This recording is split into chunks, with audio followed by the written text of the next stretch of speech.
Welcome to Downtown Sports. My name is Downtown Stephen Brown, and in today's video, it is part 2 of what if the Toronto Maple Leafs never signed John Tavares. Now, if you didn't already watch part 1, go back and watch part 1 because it sets everything up for this episode. You could, but part 1 is I put a lot of effort into part 1. Go watch part 1. So I'm just going to reveal this right off the bat, and it might be a little bit underwhelming from what we left off with in part 1 because I didn't really make any additions. Really, the only thing that's new here are the contract extensions that players would have received that offseason, and for this particular hypothetical experiment without John Tavares, we're just going to pretend that the Jack Campbell and Kyle Clifford trade happened at the beginning of the season because we're trying to project the team for the end of the season, so it just makes it easier to include them in this right off the bat.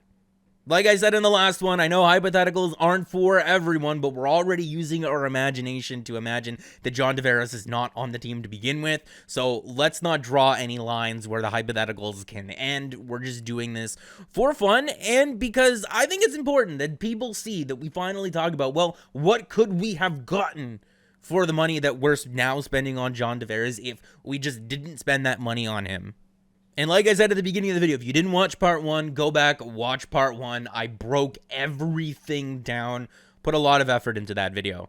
And you're going to notice the $5.5 million in cap space on a 22-man roster. And yes, I could have made more additions to this team, but when looking ahead to the 2020 free agent crop, there's a lot of really interesting names in there. And when looking at the 2019 group, there weren't really any players that really stood out to me. So I didn't want to handcuff myself by signing guys to a 2 or a 3 or a 4-year contract and miss out on that amazing 2020 crop. So then I took a look at guys who signed a 1-year contract in the summer of 2019, and Wayne Simmonds and Corey Perry did stand out to me as guys who would maybe help the team come playoff time, but when looking at their advanced metrics, they just did not have good seasons at all. And I did take a look at other players, and Kevin Shattenkirk was a defenseman who signed a 1-year contract, but I think he just really, really wanted to play in Tampa. And I did consider guys like Anton Strawman, who signed with the Florida Panthers, and a guy like Ben Sherrod, who signed with the Montreal Canadiens.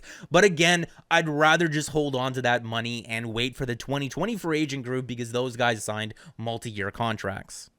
It's really just up to you whether you would want to have added Wayne Simmonds to this team, or maybe the Maple Leafs went out and added a really bad contract with just 1 year left and gained a couple of assets for it, because I can't see them just banking the money because cap space is a very valuable asset. But there is one more thing to talk about when it comes to the 1920 season, and that's the contracts that Auston Matthews, Mitch Marner, and William Nylander were handed. If John Tavares was never a Toronto Maple Leaf, would those guys have gotten the contracts that they did? And we're going to go to Twitter for some help on this one because I saw a very interesting poll that was put forth in regards to Auston Matthews' contract. And it's brought to us by Sammy T_51. And he says, Leaf fans, come and guess. Out of the crop of these 4 players, Matthews, Crosby, Malkin, and Taves, without searching, can you guess whose 5-year first non-ELC deal, so entry-level contract, had the highest cap hit percentage at the time of the signing? All 4 of these guys signed 5-year deals coming out of their first contracts in the NHL or coming off of their entry-level deals, so it's a good comparison to use, and we're using cap hit percentage because a $10 million cap hit in, let's say, 2008 is not the same as 2020. Because if you were to look at the cap hit percentage, it's dynamic, right? It's changing from year to year because the salary cap is increasing year to year, or at least it should. But the actual physical just cap hit that carries throughout the entire contract is static, and that's not a number that we want to look at. And he did post the follow-up tweet a little bit afterwards, and these are the actual percentages. So while Auston Matthews has a higher cap hit than Sidney Crosby and Evgeny Malkin's past contract, the percentage of it is actually less. And some people aren't going to like that those players are put in the same conversation, but when we're looking at the times or the dates that these contracts were signed, Malkin's 5-year contract was signed just as the Pittsburgh Penguins lost to the Detroit Red Wings in the Stanley Cup Finals, and Sidney Crosby's contract was actually signed the year previous when they lost to the Ottawa Senators in the first round. And I just want to say this for everyone. Sidney Crosby received a contract richer than Auston Matthews, having had back-to-back 100-point seasons in the NHL, but after only winning 1 playoff game. And I'm not saying that Matthews at this point in his career are equal to what those two players were at those points in their careers, but in Auston Matthews' first full year on this contract where he's making $11.6 million, which is less than what Evgeny Malkin and Sidney Crosby got, it's less money for a lesser player. He was still on pace for 55 goals and 93 points. So don't listen to anyone who tells you that Auston Matthews was paid more because John Tavares was on the team. John Tavares being on the team was not a factor. Matthews was paid right in line with his comps.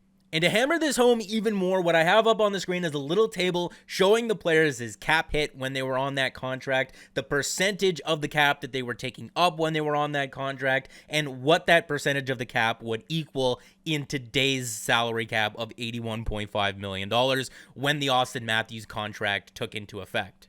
And like I already said, Crosby was better than Matthews is right now at this point in their careers. And I mean, how much better is reflected in what the difference in their salaries would be. $2.5 million is not an insignificant amount of money. And a lot of people like to use the fact that Auston Matthews only signed a 5-year deal here in Toronto opposed to an 8-year deal like guys like Connor McDavid because he's leaving Toronto for the Arizona Coyotes afterwards. And I mean, these three guys only signed 5-year deals after their entry-level contracts expired, and they're still with their respective teams. Now, those three guys experienced a lot of success while on their 5-year contracts, and maybe if the Maple Leafs don't win anything, then maybe Auston Matthews leaves. But let's just stop it with that. It's lazy, it's stupid, and there's nothing to back it up. But this is another thing that we need to talk about, and let me know down in the comment section. Did Mitch Marner prop up John Tavares and help him score 47 goals, or did John Tavares prop up Mitch Marner and help him score 94 points? And the answer to both of those is yes, both players helped each other. In fact, I'd go as far as to say that Mitch Marner is probably the most talented player that John Tavares has ever had the privilege to play next to over a regular period of time in his entire career. But in this hypothetical scenario, John Tavares is not on the team to help Mitch Marner score 94 points.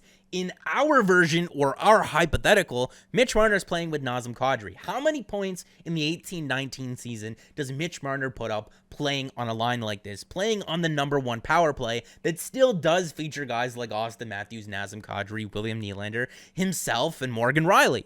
75, 80, 85 points. Even if it is 85 points, there's no way that he's getting $10.893 million, especially not over a 6-year contract. He probably ends up signing a deal like $9.5 million for 7 or 8 years, and that's a lot more value and a lot more friendlier for the team.